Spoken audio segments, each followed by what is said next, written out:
What's up, guys? Welcome back to the channel. In this video, I'm going to go over the 5 biggest mistakes that beginners make on the Turo platform or just renting their vehicle. My name's Charles Rashid and I've been in the car business for over 15 years. After I go over this biggest pitfalls, I'm going to go over my solutions. And if you watch until the very end, I'm going to give you a gift that'll help you get started the right way on Turo.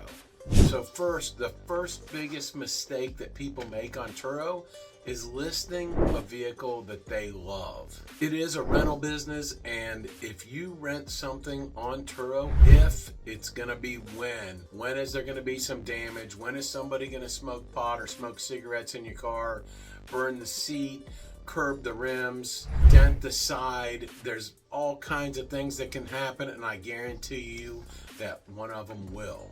So don't rent your personal car that you love on Turo. If it's something you don't care about and you want to dip your toes in and just try it, then that's fine.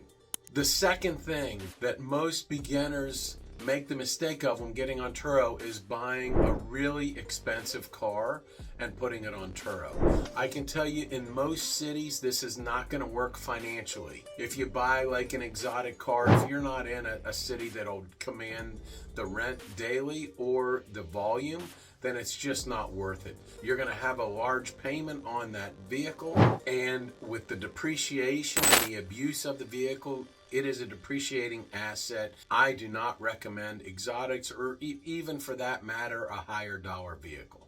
The third mistake that people make is not going into it fully aware of what is entailed in a rental car business. You got to make sure that the vehicle is maintained. In between every single rental, you're going to have to wash the vehicle, vacuum it out, make sure it's clean and sanitized. You also have to check the tire wear, make sure that the oil is changed, make sure that there's no safety issues with the vehicle. Every single customer deserves a safe and clean and sanitized vehicle, and that takes work.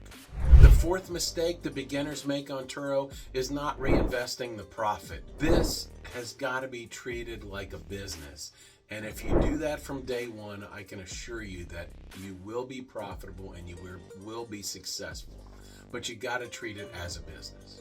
One of the biggest mistakes that I see beginners making on Turo is not fully understanding the insurance coverage that they have. If they have a personal insurance policy on their automobile, it's typically not going to cover the vehicle when it's rented on Turo. And Turo's insurance is really just designed to cover the damage that is placed by a renter on the vehicle, and you have to prove that. And I can tell you from experience, they are not going to pay you what the damage is, and it is, although pretty seamless, you still have to just understand what your liability is when renting a car on Turo. Alright guys, so I promised you how I have been able to mitigate these problems and pitfalls as a beginner.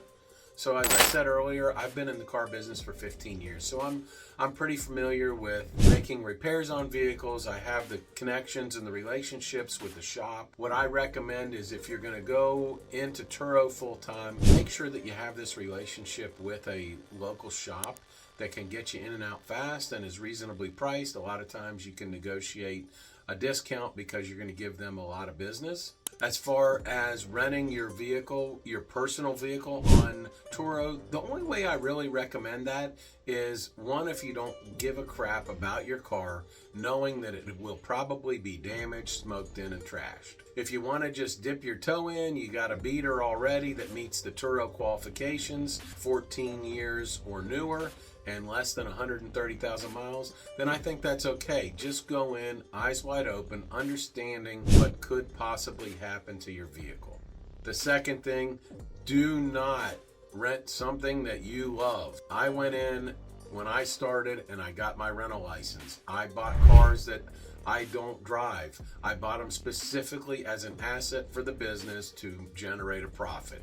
I did have one experience, which you can see on another video that I posted on YouTube. A Jeep Wrangler that I had, I paid $36,000 for it. It was just a nightmare for me. Almost every customer that rented it trashed it, stole it, got it impounded.